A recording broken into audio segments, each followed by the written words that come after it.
Hello and welcome. This is Peter Reynolds speaking. The programme that you are about to see was made by the late Jack Ray in 1999 and is programme 27 in the Gage O'Gill video library. It features Jack talking to the late David Jenkinson about his Settling Carlisle Railway inspired layout. This new introduction has become necessary to remove copyrighted music from the original introduction in order to allow it to be played on YouTube. The programme starts with some video shot by David in the area that provided him with inspiration before moving on to the railway in model form.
Well, David, we're sitting in your garden at the end of September 1999 and you're going to tell us about your 7mm railway.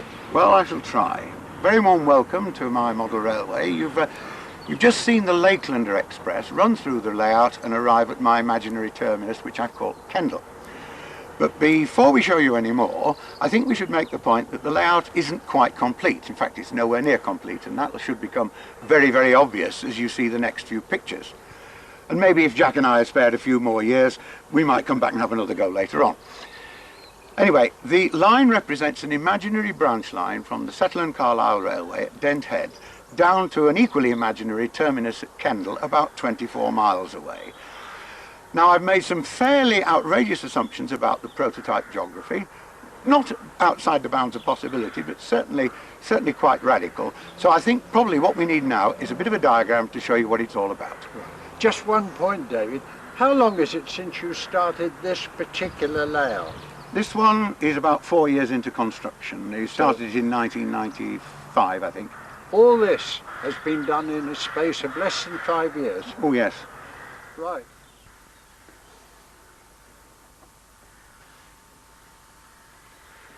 Well, now, Dent Head lies on the real Settle and Carlisle line, and it's where I've started my imaginary branch line. And it heads off down the River Dee, past Dent Town, and to the first modelled location, which I've called Marthwaite. Marthwaite is actually a parish just outside Sedbergh, and I just happen to think it's a nicer name. At Marthwaite, it crosses the real Ingleton to Low Gill line, which is the old North Western line, and then across country further on to Killington and New Hutton, and then Natland Junction, which is the name we've used for what on most model railways would be called a fiddle siding or a fiddle yard. And at Natland, the line apparently splits two ways, south to Arnside, where it joins up with the Furness, and northwards to Kendal, and I've imagined that the Furness and Midland joint forces to build the line to Kendal. Now, it's rather a useful dodge, that triangle, because if we're operating models out of Kendal, they've got a choice of routes. They can either go to the Furness line at Arnside, or they can turn and go to the Midland line via Natland Junction to Marthwaite. Likewise, from Arnside, they can go to Kendal or to Marthwaite. And that means we can make the trains change identity out of sight. We'll come back to that later in the programme.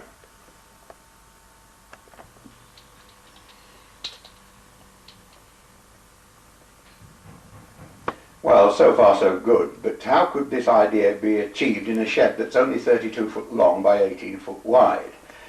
Now, I'll spare you the preliminary thoughts, but I finally reckoned that since Gauge Naught was so reliable, that I could perhaps create the image on the visible part of the layout, and this shows the first properly worked up scenic area. I could create this image if I was prepared to accept a lot of hidden trackage to conceal all the cheating, and there's plenty of that goes on too. In the event, more than half the track on this railway is hidden, and since it results in a visible track plan which can confuse the visitor, I think we're going to need another diagram after we've finished this look round.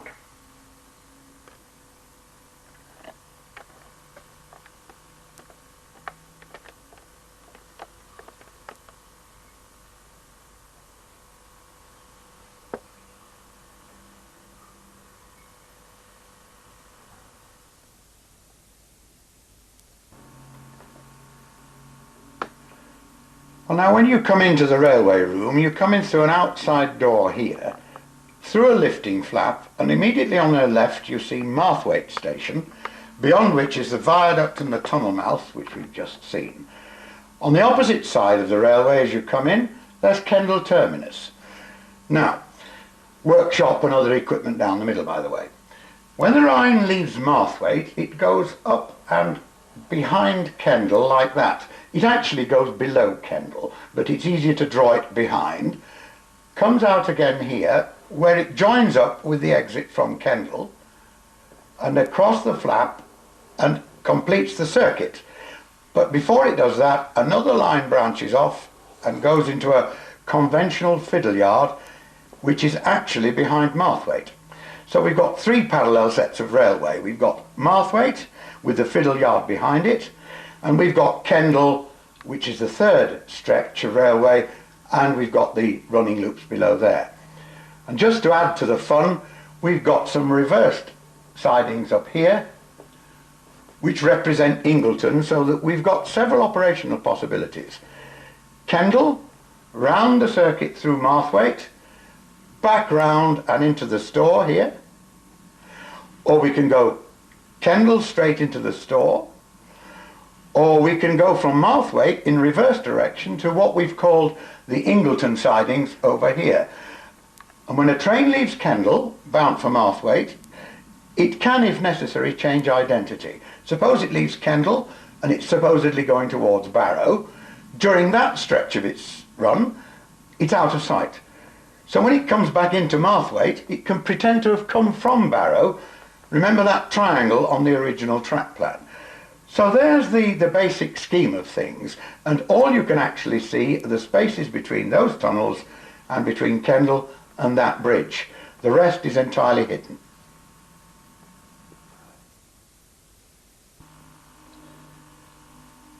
Anyway, now we've set the background, we'll fill the bulk of this programme by offering images of the nature and operation of the Kendal branch. It's fully equipped with working signals and appropriate block bells, like these.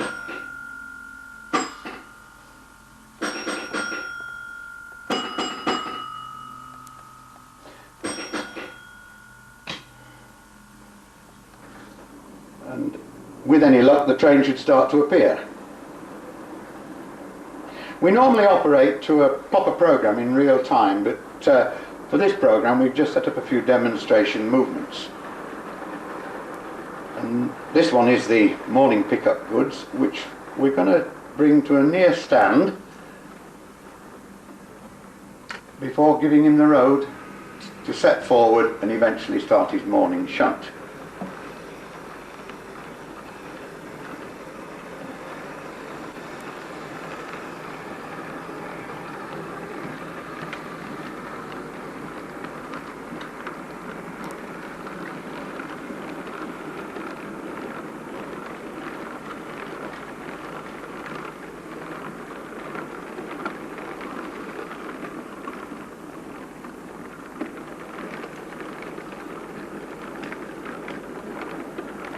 Oh yes, we have a few funny private owner wagons as well. Action.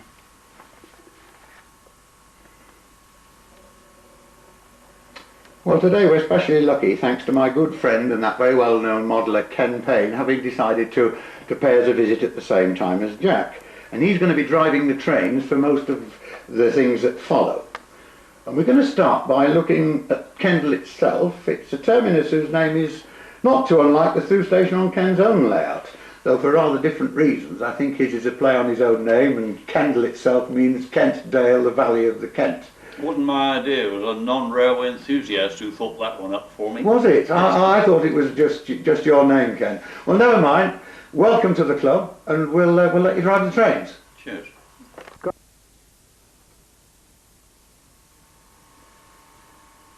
Okay, so we'll start by looking at the passenger facilities at Kendal, and local passengers arrive by bus. The bus itself is a scale model of a Leyland double-decker put into service for County Motors of Kendal in 1929. It later became part of Ribble, the Ribble Bus Company, and helps set the date of the layout, which is supposed to be approximately between 1928 and 1930, and quite a lot of the models have been painted and decorated to fit that theme. Well, now, Kendal Station building is based on that at Bingley in the West Riding of Yorkshire, and is supposedly built round about 1890. In imagination, we reckon that the Midland took some time to get here, so it's not pure Shetland Carlisle architecture, it's a little bit later. It's based on Bingley, but it isn't an exact scale model of Bingley, although the proportions and general characteristics are much the same. It's a 4-platform terminus, and with all the facilities that you would expect. The main 2 platforms are slightly longer than the peripheral ones in order that we can have this nice U-shaped building. And on the far side of the station we come round to the parcels bays and any other non-passenger coaching stock type of activity that we care to replicate.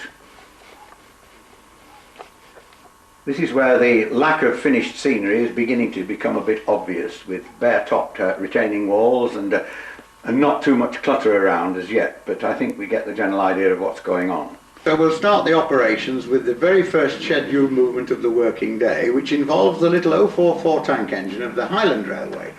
Now you might wonder what this is doing down on the Midland Division. Well, just after the grouping, the Midland sent a 240 up to Inverness, and we're assuming that the Highland Division sent this one back in exchange. Anyway, it's setting off in order to come back into the parcels bays and pick up what, for want of a better term, we can call the early morning milk train. And it'll draw that away down the main line prior to the arrival of the very first scheduled train into the station, which is the overnight sleeping cars.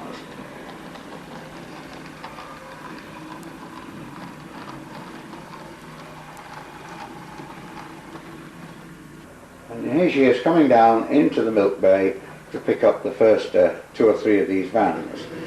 There must be a guard's van because it's eventually going to be a proper train.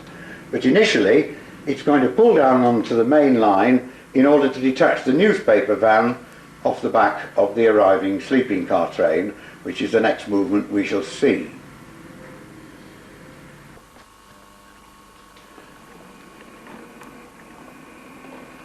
Well, here the engine comes creeping up to the miniature arm, which will release it to the main line, because this time it's going to shunt forward onto the up main line, and the yard is protected by these 2 miniature signals, which, as you can see, are painted in Midland colours because the LMS hasn't got around to repainting them yet. So off she goes to wait on the main line for the sleeping cars.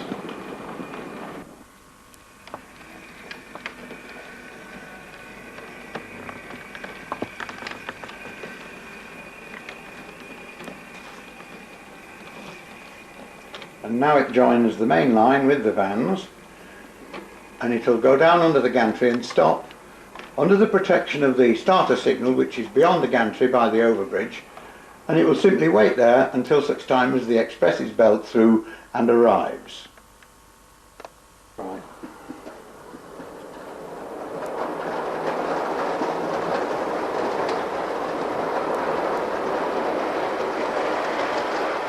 And here it comes, signal into platform 4.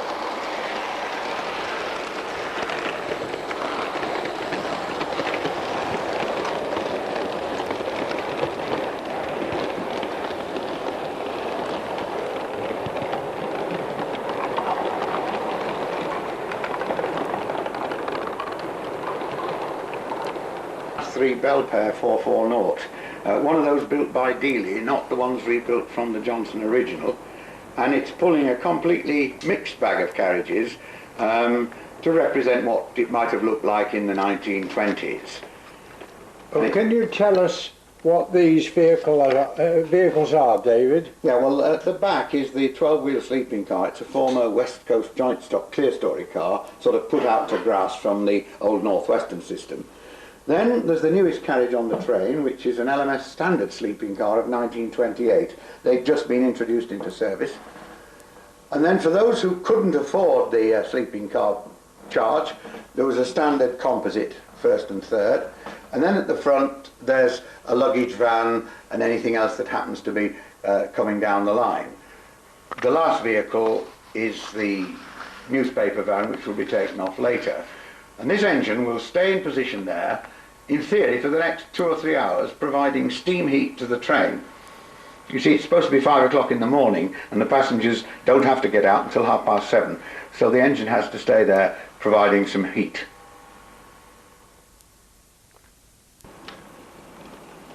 And meantime, the little tank engine has come down onto the other end of the train to remove the newspaper van.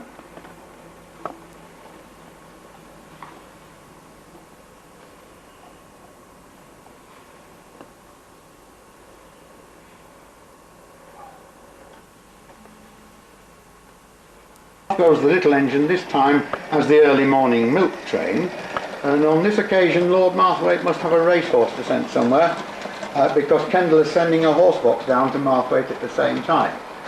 Now it will come to a halt at the stop signal because as yet Natland Junction hasn't cleared for action, and it will have to wait there until such time as Natland gives it clearance when the signals will come off, and away it should go.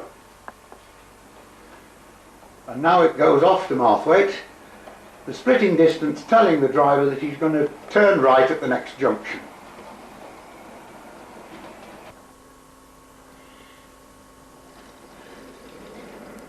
Well, now somewhat later in the day, the Kendal pilot starts to prepare the outgoing pickup goods. The station pilot is a Midland open cab 060, and we've got a Lancashire and Yorkshire brake van that hasn't been repainted yet. It will draw down into platform 4, and the train engine will come onto the train at this open end from the shed itself. Well, in the meantime, the train engine is a Midland Class 3 goods, number 3740, and it comes off the shed onto the turntable and will eventually come down onto the pickup freight. The turntable is a 55-foot turntable, largely because I need to turn 4/6 noughts on it from time to time. Strictly speaking, it should be a 50-foot turntable. Out past the signal box and past the loco shed, which is based on St Albans but modelled to look like a stone building. The water tower is typically Midland, integrated with the engine shed, and the loco will go right down to the gantry where it will stop prior to setting back onto its train.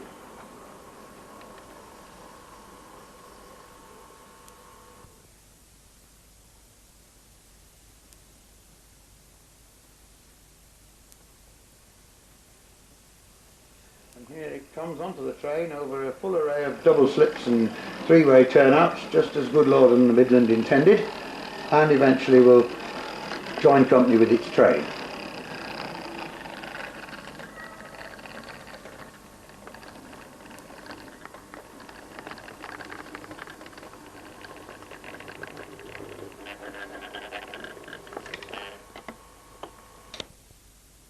Slow journey up to Denthead Junction. There's an opposite direction working coming the other way, which we may or may not see, but in theory that's the last we shall see of this train at Kendal for at least 6 hours according to the timetable. We try to operate the trains at the proper speed, but we simply suppress the intervals between movements so that we can get as many as possible in during a typical day's working.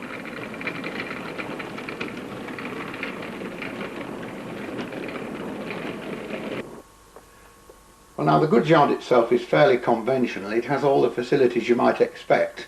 To be honest, the sidings are a bit on the short side, and the spaces between them are perhaps not quite as wide as they should be.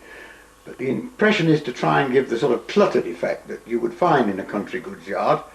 And this is the part of the layout at Kendal that's least developed scenically. You can see that there's still a fair amount of bare boards and sketched in scenery. David, can I interrupt there?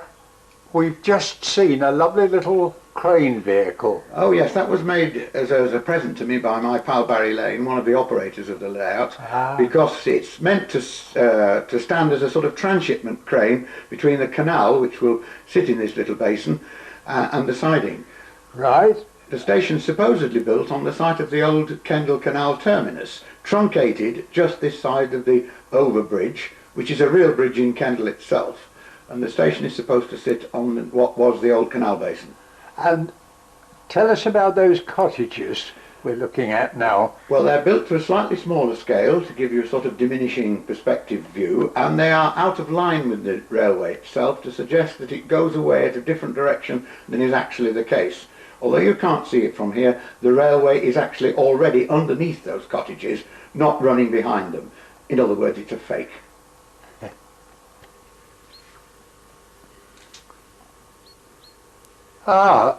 What have we got here, David? It looks something very welcome. Yes, it's the pub. It's another sort of fake. Again, it's modelled to hide what we don't want visitors to see, because the canal behind it goes nowhere at all. So we needed a fairly robust building and an even bigger one to the right of it, so that take our mind off the fact that really the railway is about 6 inches behind that warehouse. Well, look, David, this is all very well, but I'm getting a bit dry looking at pubs. Can anything be done about that? Oh, I think so. Have you seen the title on the wine warehouse? Yes. Well, then just hang around a bit and I'll show you why. Well, Jack, and as the French might say, voila! Well, what a noble sight. And what are you going to do about that? Well, I think we'll pour ourselves a drink. What about you? I don't mind if I do.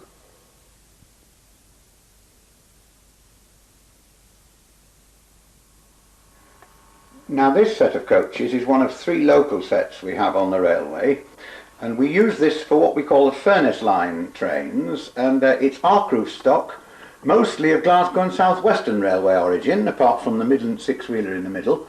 One fine day we might have a furnace carriage in it as well. And it will be going out on the Barrow line in due course. And again, we shall use a non-Midland engine this time to pull it. And it should be a Sharpie, and with a bit of luck it should be backing down right now.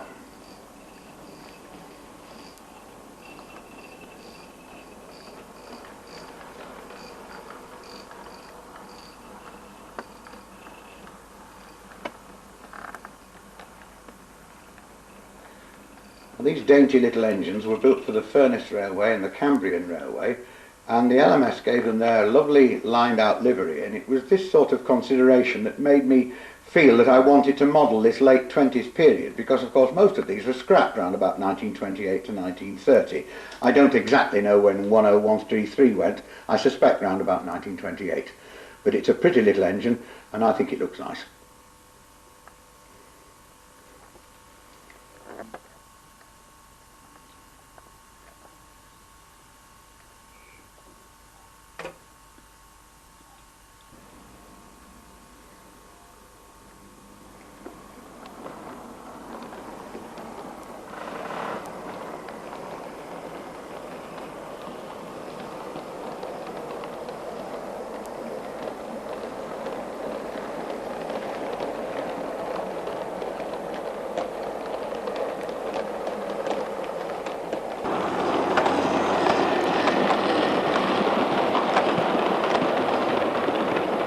Well, now this is the crack train of the Kendal branch. It's called the Dalesman Express. It supposedly comes through from St Pancras with through carriages from elsewhere, and its arrival at Kendal marks the beginning of a considerable hiatus when we're operating the railway properly, because this is the time when the platform capacity of the station is stretched to its maximum capacity.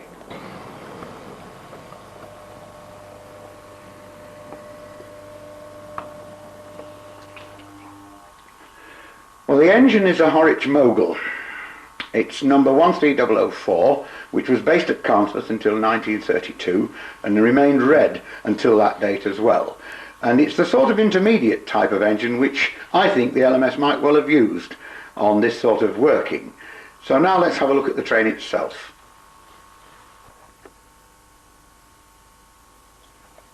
Well, I've tried to pick a selection of sort of intermediate carriages. This is an early LMS standard brake first of about 1927. That would be the modern carriage in the train. Now, the dining car is a late Midland and Glasgow and South Western one, which used to run the Anglo-Scottish services, and it's paired up with an ex-Midland and Glasgow and South Western open third diner. If you're perceptive, you'll see there are no interiors in them yet. Then it's followed by a standard Midland corridor third, clear story type this time, and at the back one of the rather elegant London and North Western brake thirds, the Cove Roof stock, which dates from about 1907. Now that's the main 5-coach portion of the train, but bringing up the rear is the through carriage from Bournemouth, one of 2 brake composites which the Southern built in 1929 to actually run from the south coast to Leeds. And I thought it might be quite fun to bring it up to Kendal on Saturdays at the tail end of the Dalesman. This one is a kit from Slater's.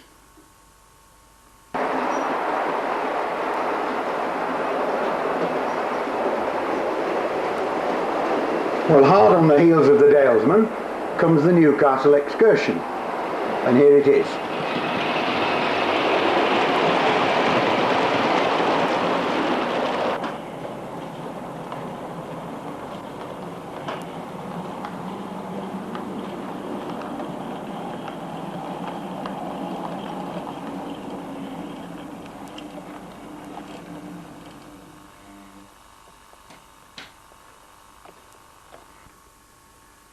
Well, now this engine is one of two racing 440s built by the North Eastern with 7'7" coupled wheels. They were the biggest coupled wheel 440s ever built in Britain.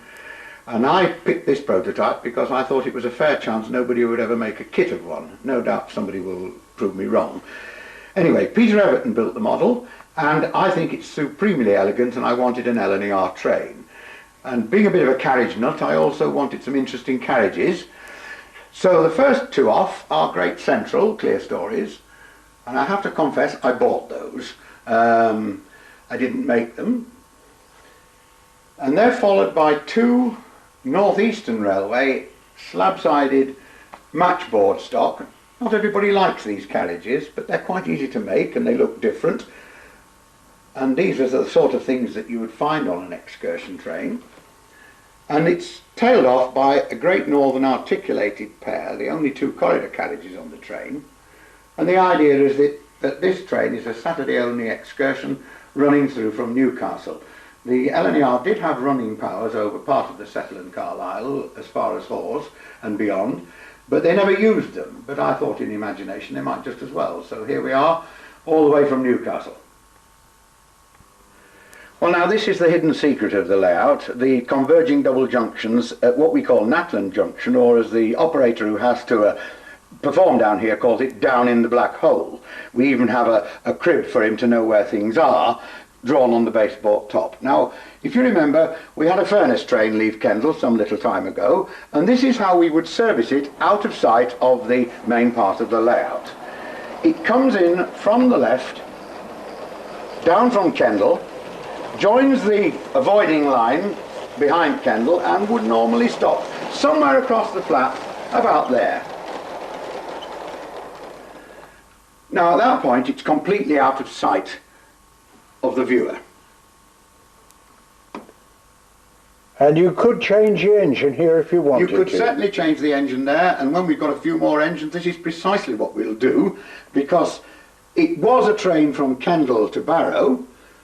It's now going to become a train from Barrow to Marthwaite and Dent Head, because if you remember the triangular junction that we drew at the very beginning, this is where it all happens. And so now it's changed identity, off it goes to Marthwaite as though it had come from Barrow. And there it vanishes, and it's now a different train.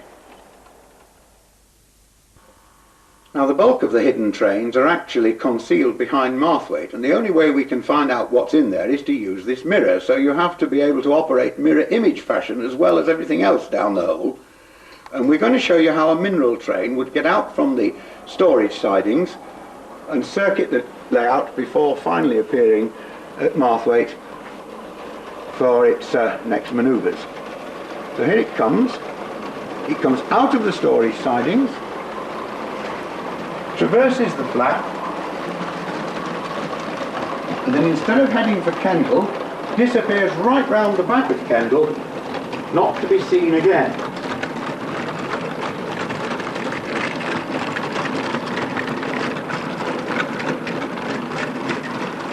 And this is where we just have to trust that all this hidden track work is going to work properly.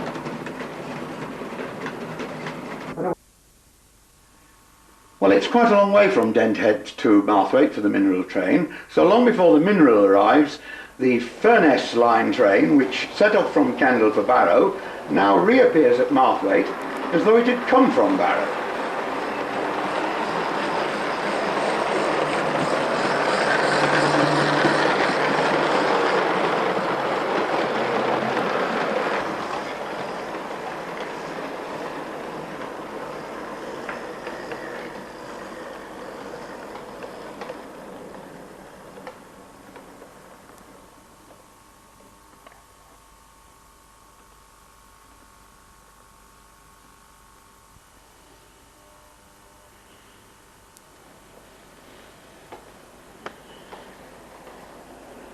And off we go to Dent Head. Now the distance signal on that post actually tells the operator whether he's got a clear road right through the whole circuit. But it's put there because that's the realistic position for it. So off it goes to Dent. We shan't see it again.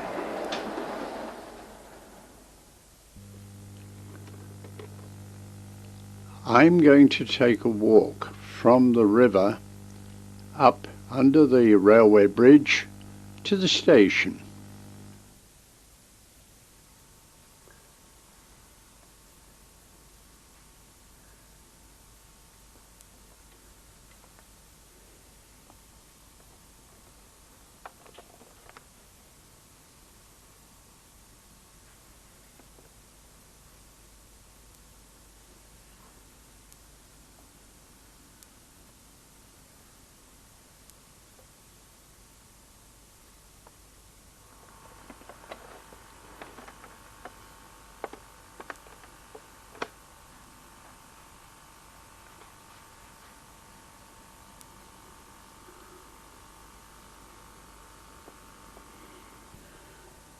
I've taken the camera down to the end of a platform looking along Marthwaite Station.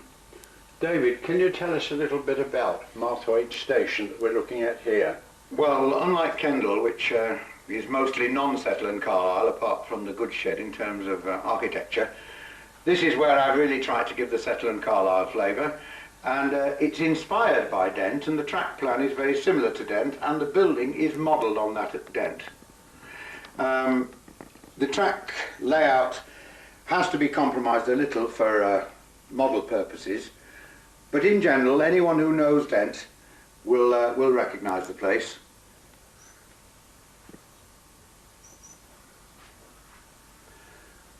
And it's supposedly located on the outskirts of Sedbergh, where the road to Dent itself crosses the river, Rothay, and we've modelled both the viaduct and the Packhorse Bridge, which you've already seen. These windows intrigue me, David. Well, I'm not sure about intriguing. They're an absolute pain in the neck to make. There are 119 separate apertures in each of those front windows, and they're all cut out of 15th hour plasticard before I put the glazing behind them and painted them. It took me about 3 days just to make the windows for that building, so I'm not going to do any more. Wondering what you did in your spare time. Ah, well, that's another story. Now, what is this building we're looking at here? That's the station master's house, also Settle and Carlisle. Now, that was made for me by Bill Hudson, who is a very good modeller, and he made it long before the actual layout was designed, and we just put it there because it's an appropriate place. We've set it slightly lower than the main scenery so that it doesn't dominate. And when I say we, it's because I should say, if it's not obvious already, that I haven't made this railway unassisted. I've had a lot of help from my friends, which is why it's come together a bit quicker than usual.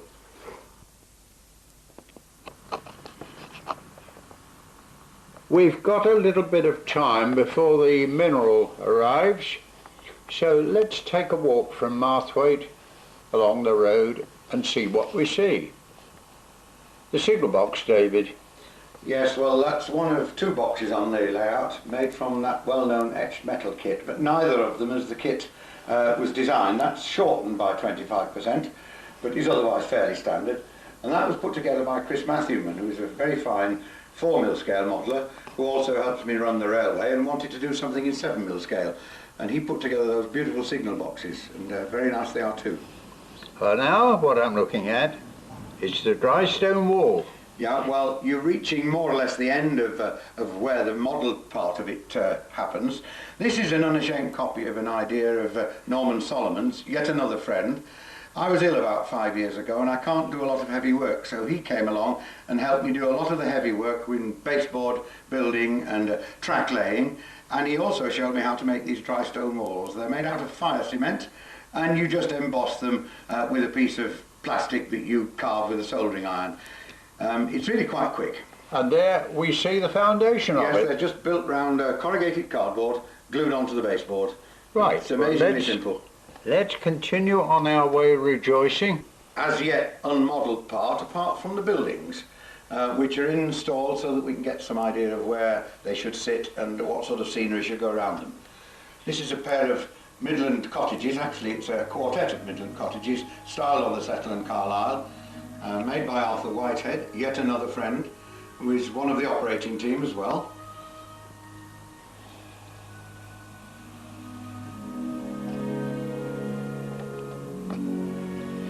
Now the ground is beginning to rise towards the cutting here, isn't it? Yes, that's right. The real road exists between the river and the town of Sedbergh. Ah, And now- this row of cottages is actually on that road. Yes. And this is another Arthur Whitehead model. He is an architect by profession, so it's not surprising that he knows how to make buildings. Yes, it shows, doesn't it? And he did that from a couple of photographs and the fact that I'd paced the whole terrace so I could give him the approximate dimensions of the individual houses. It's still got to be bedded down on its foundations, so there are a few gaps between the row of cottages and the baseboard, but they'll vanish in time.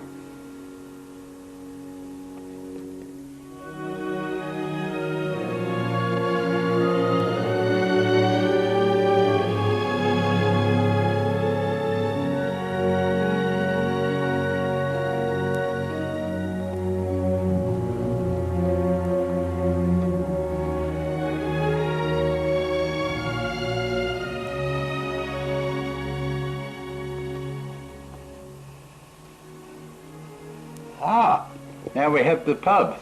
Oh yes, it's one of several pubs that we shall have on this railway. We call it the Moorcock simply because there is a famous pub on the Settle in Carlisle called the Moorcock. Taking land from the moorcock.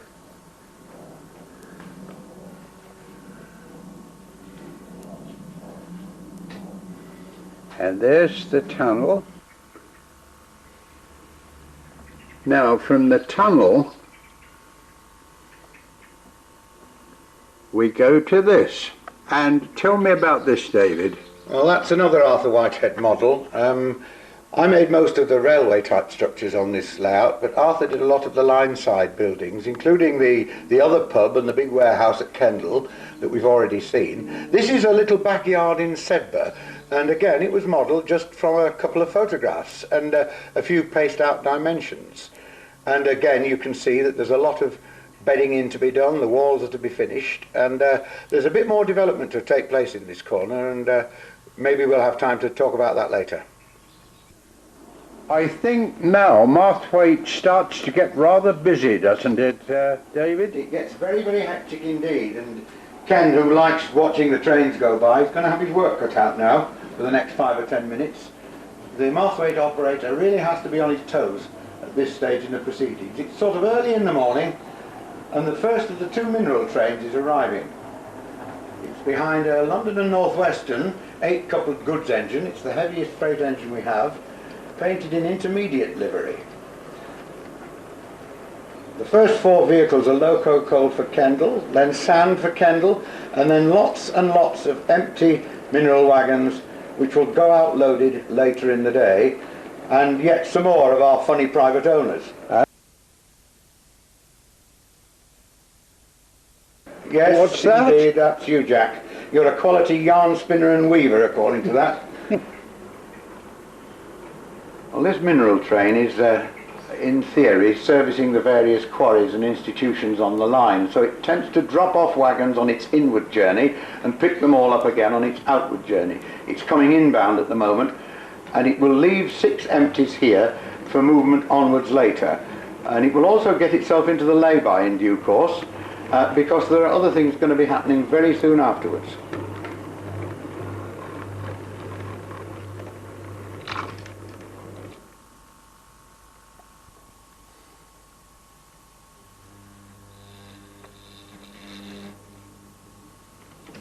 Well, now the locomotive moves forwards with part of the train, and it's going to set back into the lay-by, that very typical manoeuvre of steam days.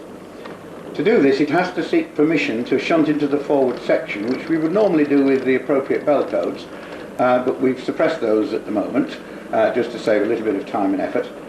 So she draws forward into the tunnel, under permission from the signal box in advance. There is supposedly a mark at the other side of this tunnel to tell the driver where to stop, and he'll then set back into the lay-by.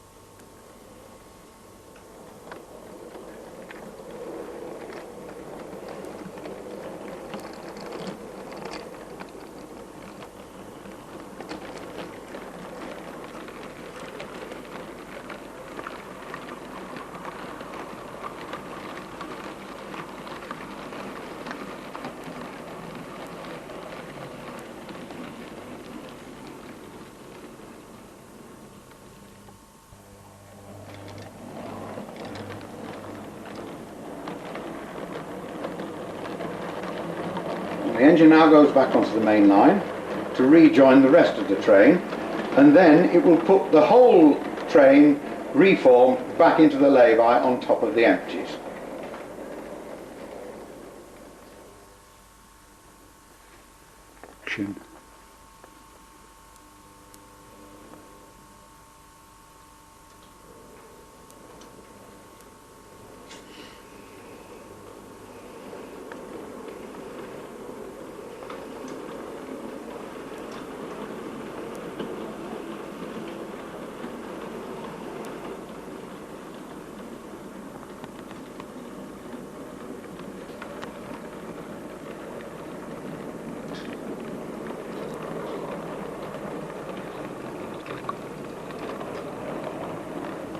Steve, there's a certain amount of urgency about this movement, isn't there? Well, in an ideal world, Marthwaite would like to get this thing off to Kendal before anything else happens. But usually when we operate the railway, he hasn't got time. So the precaution is to stick it in the lay-by and wait for a path. Because there is the local freight in the same direction right behind it on the block. So we've got to get this one inside. That's what I meant.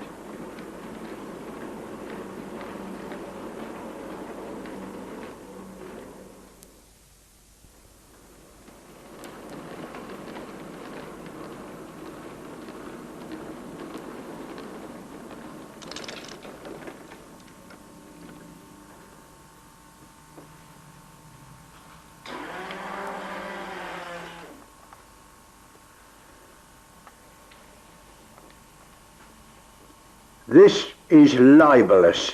What about... Oh, it's with his permission.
And so the pickup sets off again to drop off one or two wagons into Marthwaite goods yard.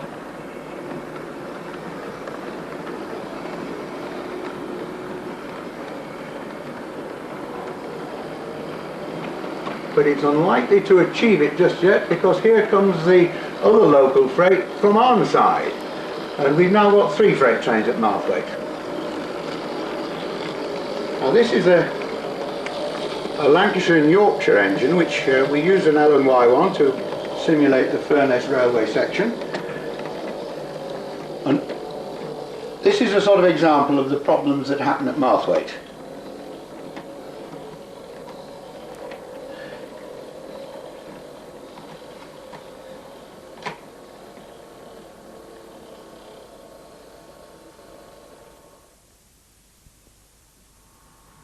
Now what happens, David? Well, the first thing to do is to get this one out of the way. So this nips into the up lay-by. Eventually that locomotive is going to take the mineral empties down to Barban Quarry on the Ingleton line. But at the moment we need it off the main line, because knowing my operators, they're quite likely to send us a passenger train next. And this is what happens at Marthwaite, which is why we're going to slightly improve its track layout over the next few months.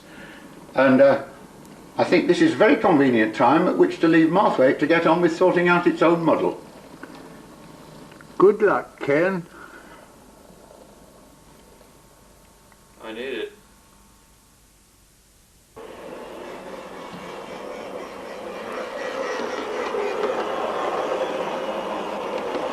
Well, this this is the Ingleton to Marthwaite steam railcar service. You may have seen the railcar parked up at Kendal earlier in the sequence. It does a complicated roster around the whole area. Most operators think all it's there for is to get in their way.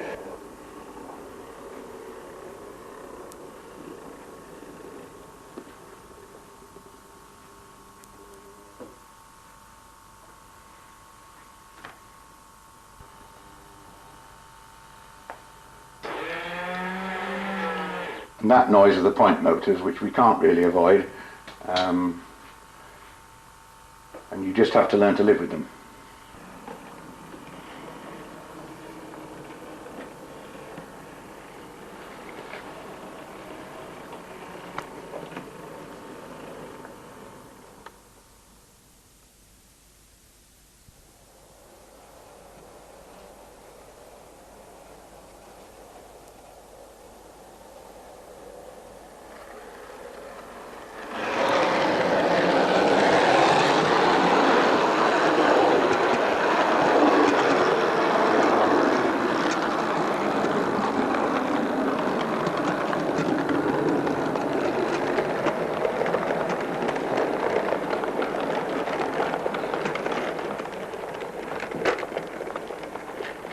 Well, now this is the train we saw right at the very start of the programme, and it's now on its return trip back to Leeds, and it's stopping at Marthwaite.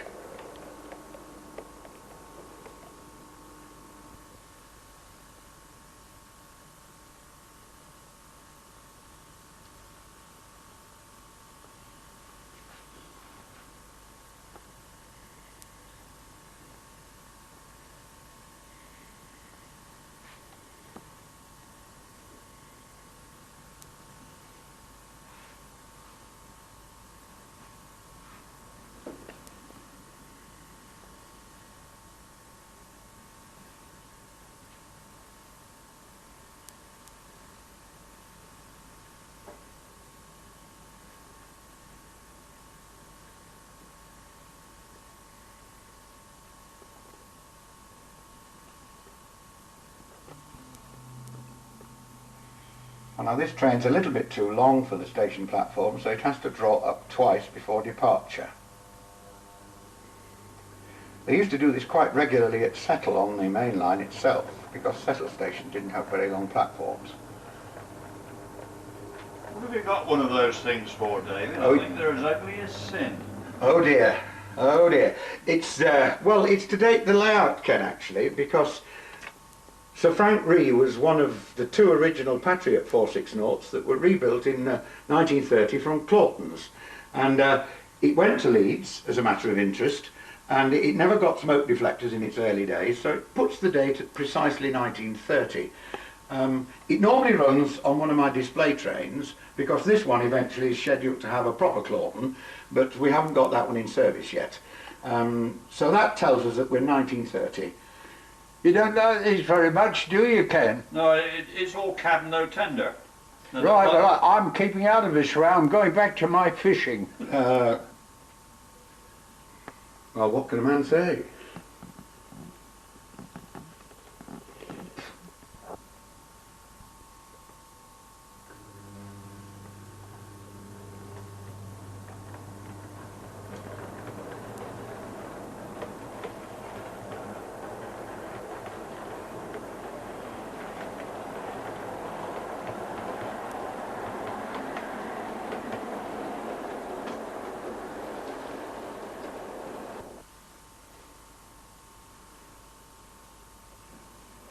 And having made its connection with the Leeds train, the little rail car potters off back to Ingleton or wherever.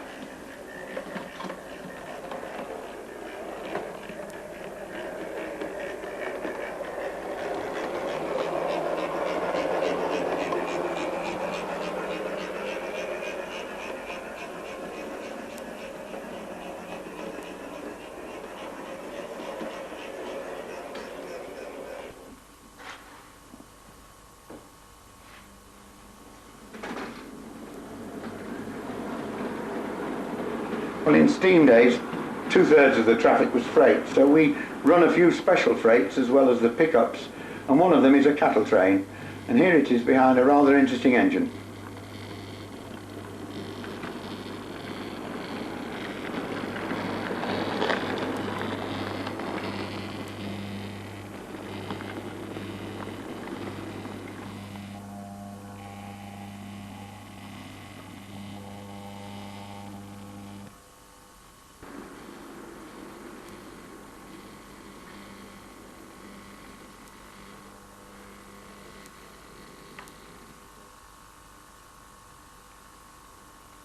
lettering.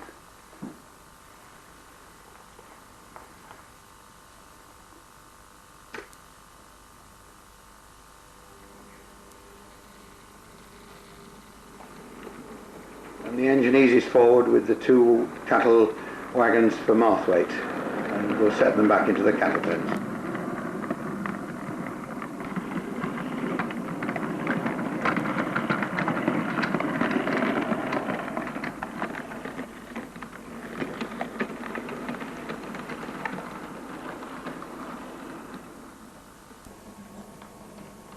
This model was made by Jeff Holt, and is one of the only 4 jumbos to be painted LMS red, and the only one to get the 1928 pattern lettering on the side. And again, it's another little device to help date the layout at around about 1928 to 30. It normally runs turn and turnabout with the little Furness 440, which we've already seen.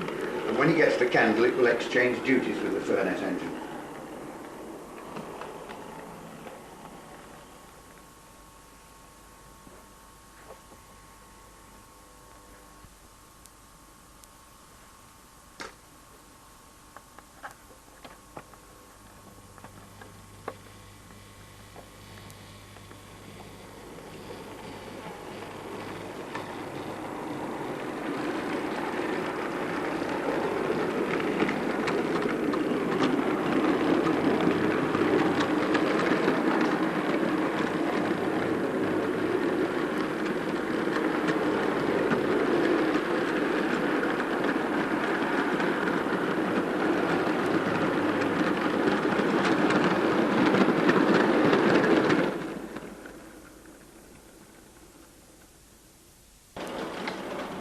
Show you some of the things we can do on this model railway, and why I've tried, or how and why I've tried to create a particular period at a particular place.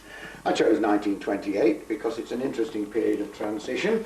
There was still a lot of old stuff around, the liveries were changing, and there were a lot of other interesting developments taking place. But like most modelers, I'm never satisfied, and there's always something that doesn't fit in with the normal picture. Well, let's show you what we mean.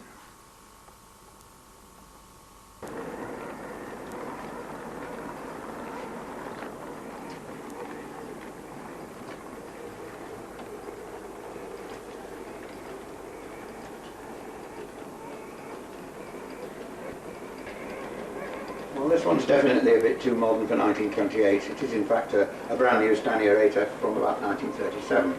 With far too many goods wagons we found in circulation, so it seemed a good idea to form some of them up to form a special display train. And since I like Stanier engines, this was a jolly good reason for having a Stanier 8F. And it's one of several trains that I've modelled. They normally keep out of sight.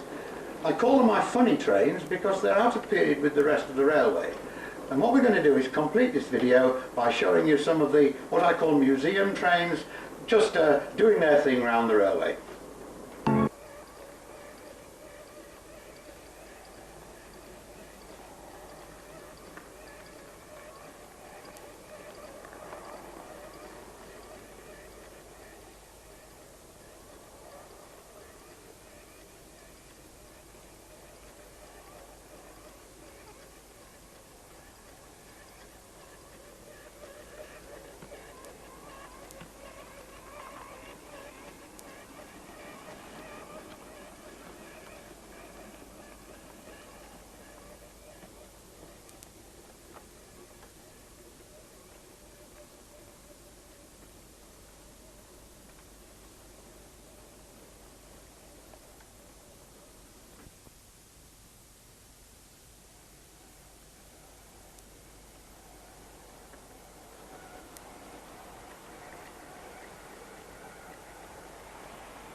Jack, why are you so fascinated in that building? Oh, I see. I can take the hint.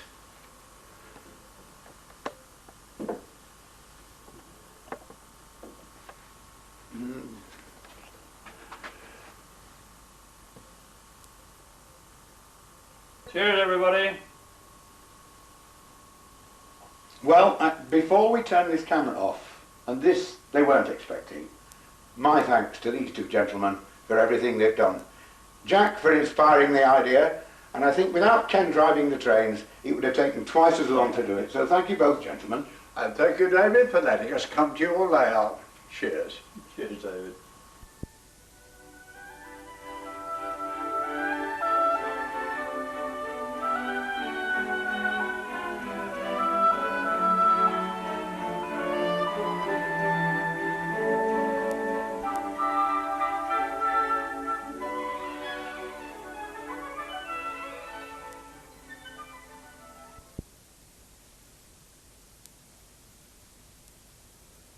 Well, in the real world, it's now about 3 years since we last took some video of this layout. Since when, it's almost exactly 7 years since the project started, and it's now time for an update. And we start this review with a look down the platforms at Kendal Station, with the 6:45 to Barrow already in platform 2, waiting to depart. We shall catch that train later. But in the meantime, we can now have a look round Kendal itself, and through the archway of the station you can just see the front of the bus that brought us here in the first place. There have been quite a few changes at Kendal since we last saw this station, and opposite the main building itself there's the imposing Midland Hotel. Outside the Midland Hotel, a Tate & Lyle sugar wagon is waiting to deliver, but its driver's gone off into the station refreshment room to have his breakfast. Meantime, across the way, over by the tea rooms, we can see yet another van parked up by the roadside, this time in Station Road. He stayed overnight and he's going off to deliver his goods later on to the various local shops.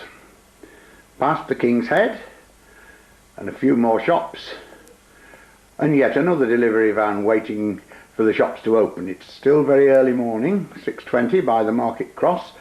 There's a sweet shop there, which is why that van is there, but next to it we have Mr. Lane's Temperance Rooms, and obviously that particular tradesman is a teetotaler. In the background is the church and the vicarage, and then over there is Mr. Geriatric's brewery. He's taking a delivery of Guinness, but he's best known for his Senior Moments ales, which are advertised on the front of the brewery. And now we start moving up Lee House Road, Station Master's house in the foreground, a row of shops behind it, various different sorts of establishments, and up there is Mary Gillard's Emporium. We don't really know what she sells, but if any of you watched Last of the Summer Wine, then perhaps Auntie Wainwright's establishment might give you some ideas. Then there's the Victoria Hotel, a bit of a rundown establishment, and the offices of the Kendal Argus. And then up in the distance there is Lee House itself, rather imposing, detached Victorian building. We think the doctor lives there. And from then we go up towards Castle Park, and behind the locomotive depot, and there is the entrance to the park itself. All this scenery has been added since we last photographed the layout.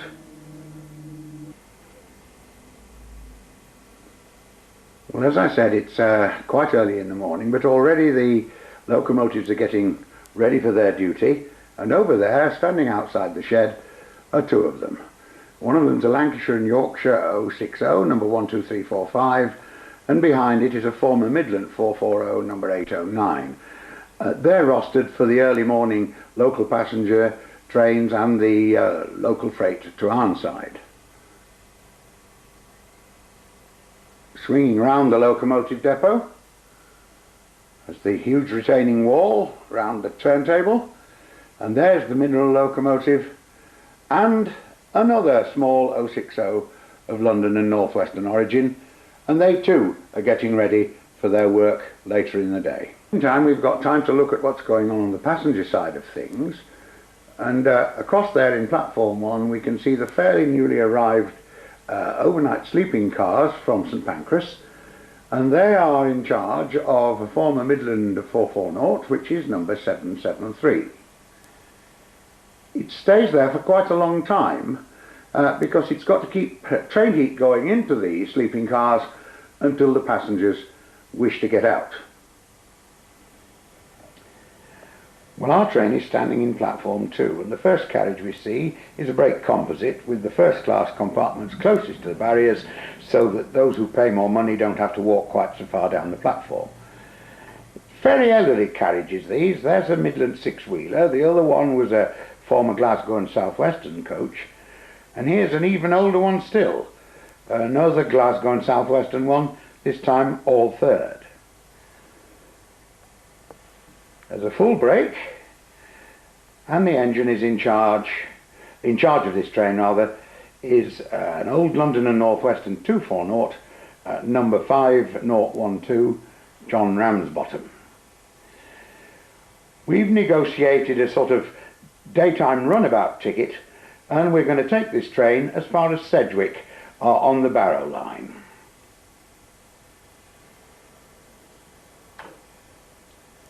And there we are, the signal is pulled off, ready for us to start. And off we go.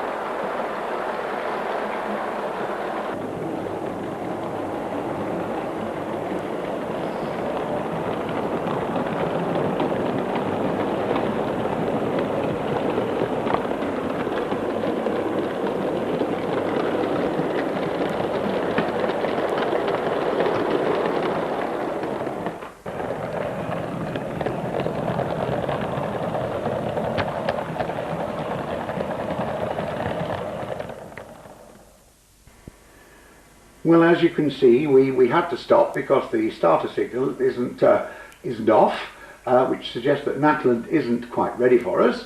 But before too long, we've no doubt that signal will come off and give us the road again. And yes, there it goes, the right-hand splitting distance telling us that we're going to take the Arnside Road. So here we go.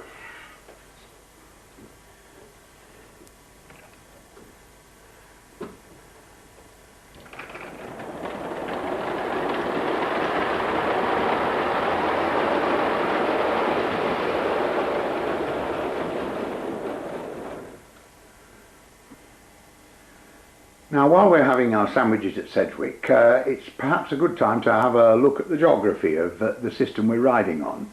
We've gone from Kendal Castle to Sedgwick on a train that's going to Arnside, and we're now going to change trains at Sedgwick and catch one from Arnside, which comes back again to Sedgwick, then goes via Natland Junction and eventually arrives at Marthwaite, which is another station that we've modelled on the layout.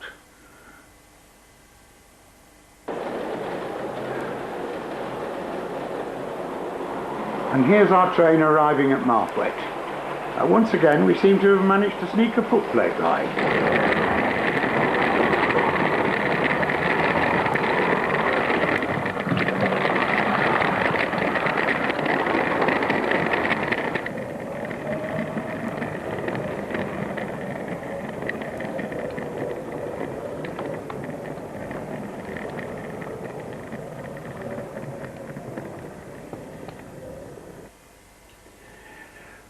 Well, Marthwaite's where we're going to get out, but before we start exploring the station, we might just as well have a look at our new engine. It's a former Furness Railway 440, renumbered by the LMS as 10133, built by Sharp Stewart, known as Seagulls on the Furness Railway for some strange reason, very dainty little engines, and this one is working turn and turnabout with John Ramsbottom, which we've already seen. So let's go on and explore Marthwaite, and meantime let the train go on its way.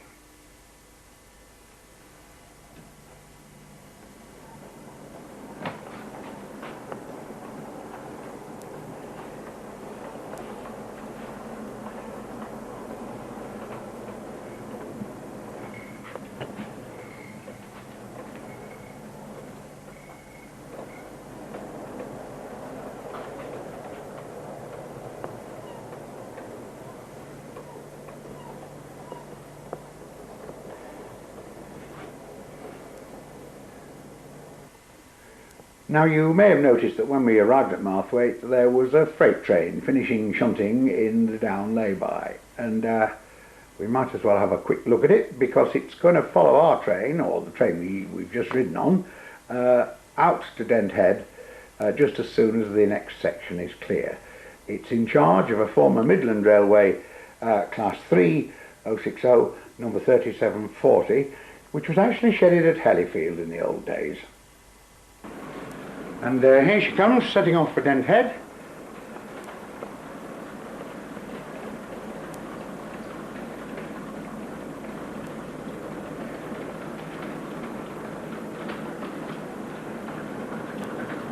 Oh.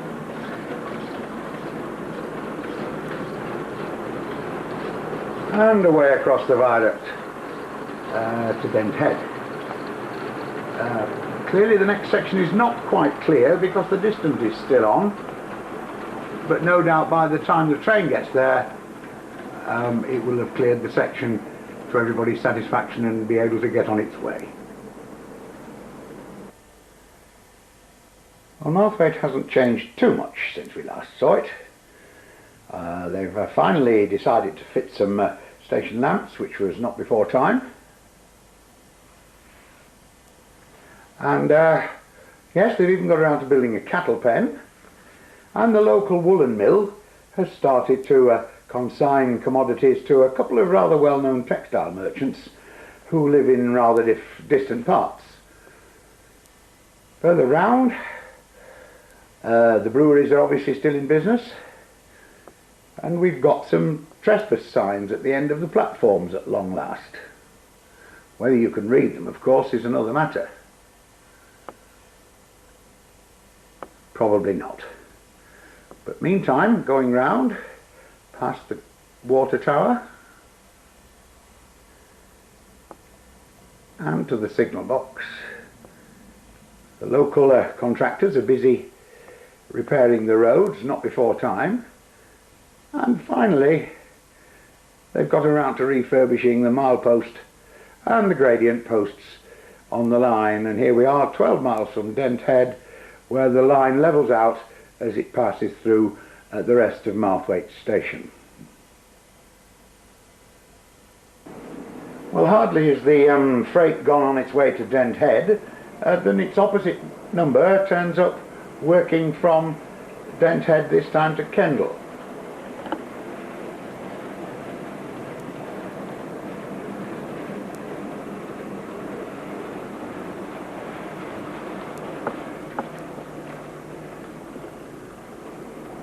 The fair old collection of vehicles on board, but it's going to stop because it's got to shunt the station.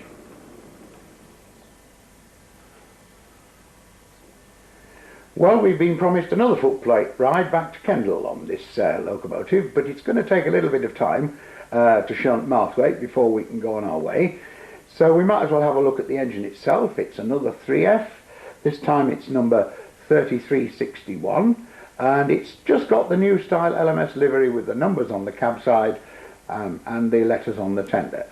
And we'll leave it to do its business and get on with its shunting, and meantime we'll continue to look round and see what else has changed at Marthwaite.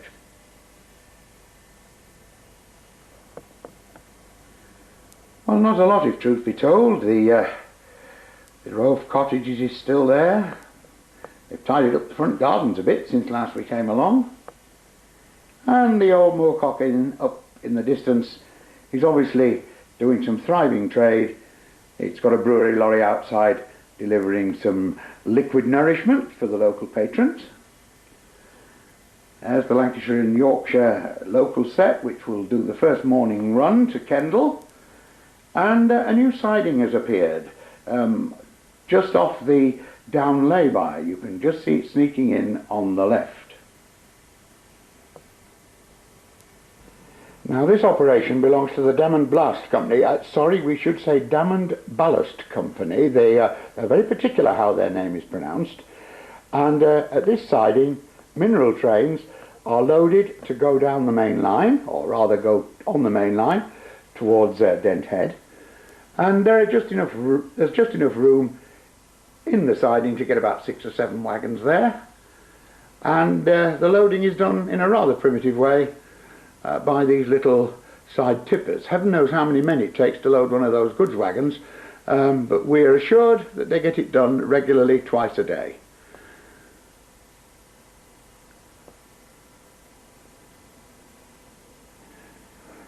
Meantime, number 3361 has finished its shunt and is ready to depart, and it won't be long now before we're on our way. So we'd better get a move on, otherwise we shan't get on board that engine before the signal goes off. In fact, it's gone off already, so we'd better hurry. And so off we go.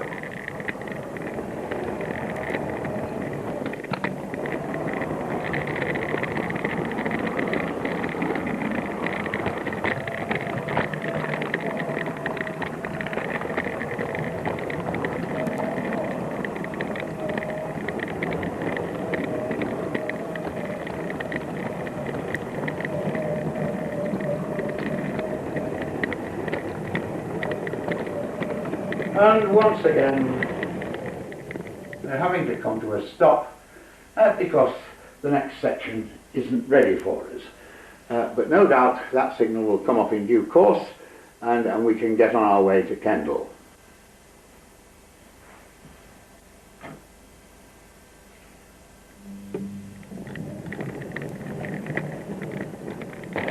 And here we are arriving in Kendal, and we're going to go into platform 4.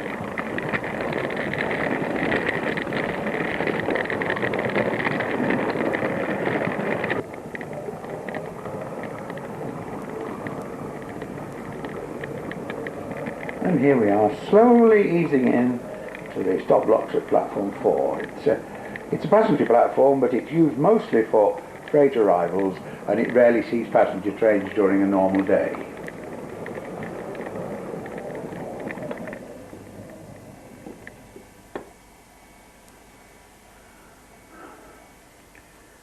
Well, now we're safely back in Kendal, we might just as well take a wander down to the goods yard and see what else has changed since last we visited.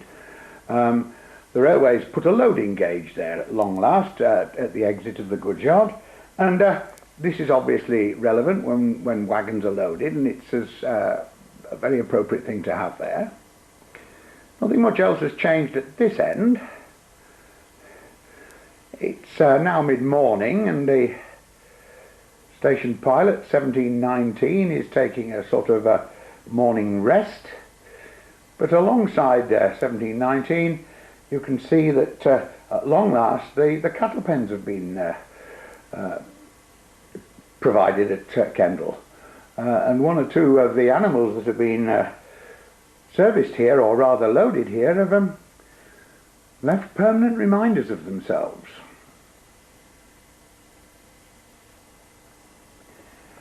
And down at the other end of the goods yard, again, not too much has changed, but the LMS have finally decided to start using the canal that they inherited and reduced in size when they built the station.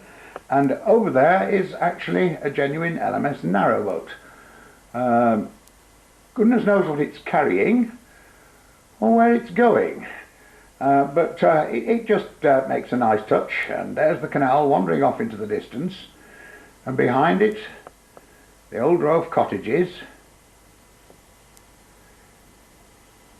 and a footbridge from the cottages to the back of the wine warehouse.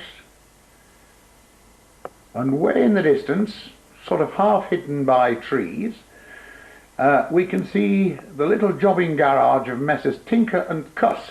Now, they used to live next to the vicarage in the town centre itself until the vicar objected. So fairly recently they relocated their premises near the canal, and that's where they are now. Well, that just about completes our look at Kendal since the last visit. But one or two new engines have arrived, and here's one of them.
Well, having seen the train run through, let's now operate it properly and bring it to a stop at Marthwaite and have a closer look at everything.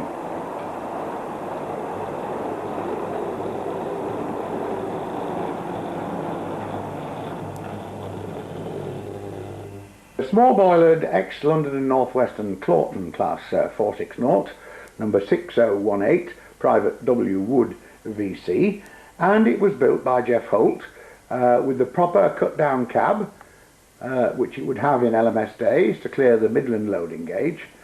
And on this layout it now runs the Lakelander Express, which ostensibly comes from Leeds, with various through carriages from Manchester, Liverpool and Bradford.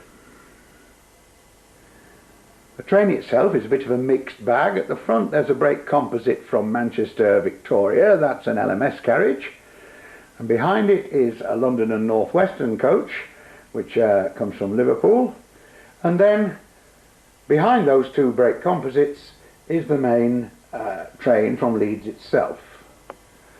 And this is a set of 4 clear stories which originally I built for my good friend Ken Woodhead, who sadly died a year or so ago.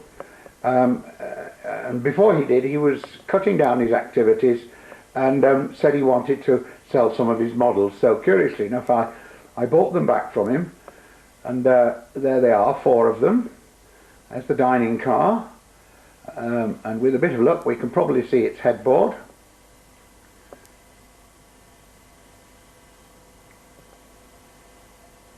Hope so anyway. Yes, there it is. And then following on behind the dining car, naturally enough, the first class accommodation. And then way down at the end of the viaduct, the 3rd brake composite, this time from Bradford. Of course, Marthwaite's quite a short station, so on an operating programme the train draws up twice, and this sort of represents the first drawing up. It will then move on a little bit more and finally set off for Kendal. Well, the Marthwaite stopover. Private Wood sets off on its way to Kendal, heads for Marthwaite Tunnel with its train, and we'll see it out of the station. And off we go.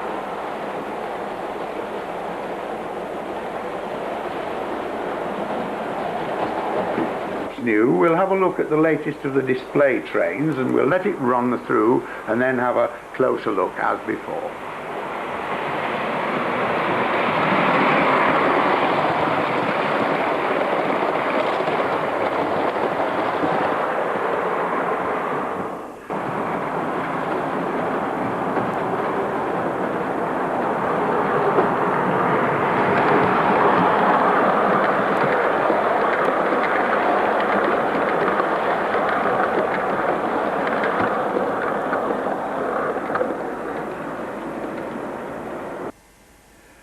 Well, as you can see, it's my long-threatened model of the famous 2 p.m. corridor train of 1908.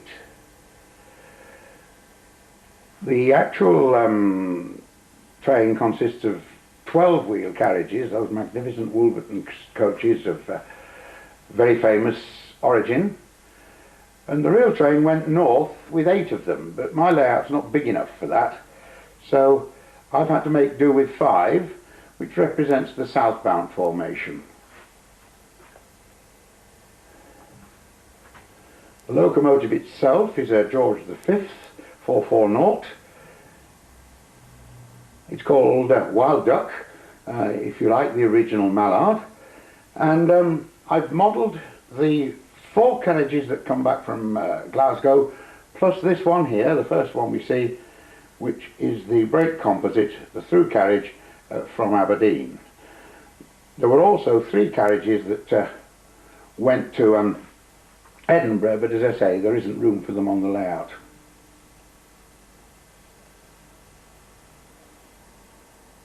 I made the train in just a month in October 2000. I didn't do much else during that time, and the fabulous paint job was put on it by Larry Goddard. The passenger carrying vehicles are elliptical roof, but the dining car is a clear story. The Glasgow section was 4 carriages. The rear end, or the south end, was a brake third. This is it. And you notice that the large windows on the side are on the corridor side of the train. The West Coast route was very considerate about its passengers and put the corridor on the west side of the train so that the late evening sun wouldn't dazzle the passengers as they were travelling north. It used to leave Euston at about midday, this train. There's the dining car. It's a clear story vehicle, and it was built just a few years before the main 12-wheelers.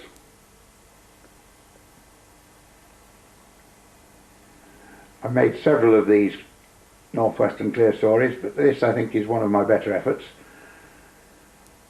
And then beyond the dining car is the leading end, or one end rather, of a corridor composite.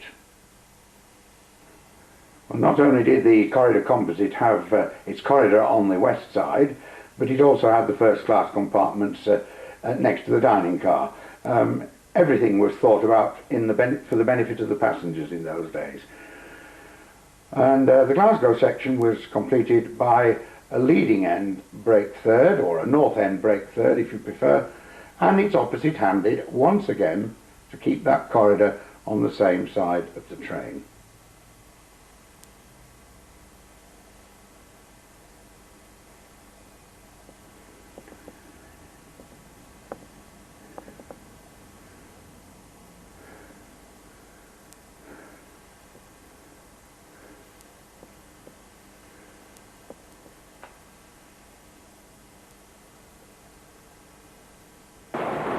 So we'll now get the train on its way back to London. It has, of course, been diverted on this particular occasion.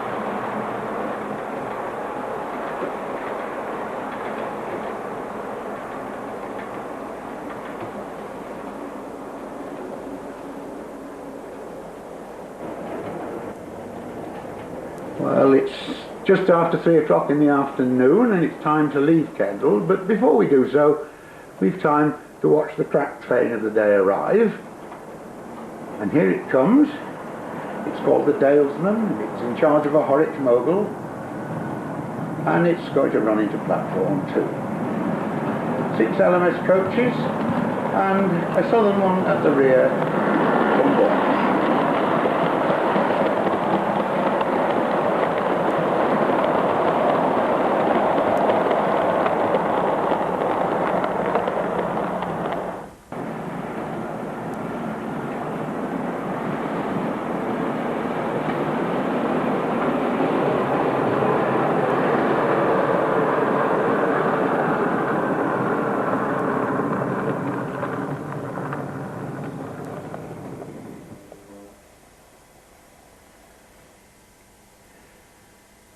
The Dalesman has been through quite a few changes of formation since it was first introduced, but it's now settled down to a 7-coach train with through carriages.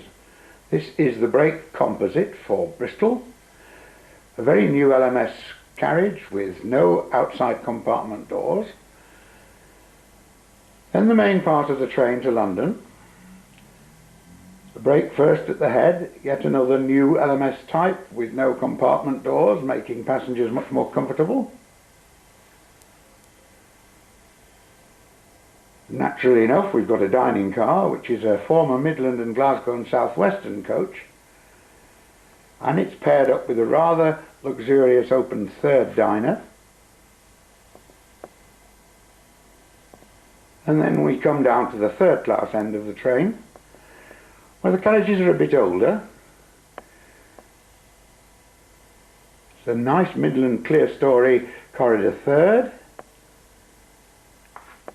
and a London and North Western brake third, or former London and North Western brake third. And then right down at the other end is the through carriage for Bournemouth, and the Southern Railway has used one of its very latest brand new carriages designed by Maunsell.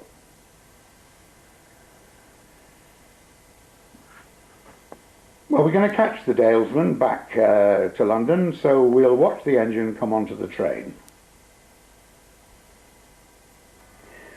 Well, the Dalesman stays for an hour at Kendal, so that's just nice time for the locomotive to be serviced. And we can hear it in the distance coming down onto the train.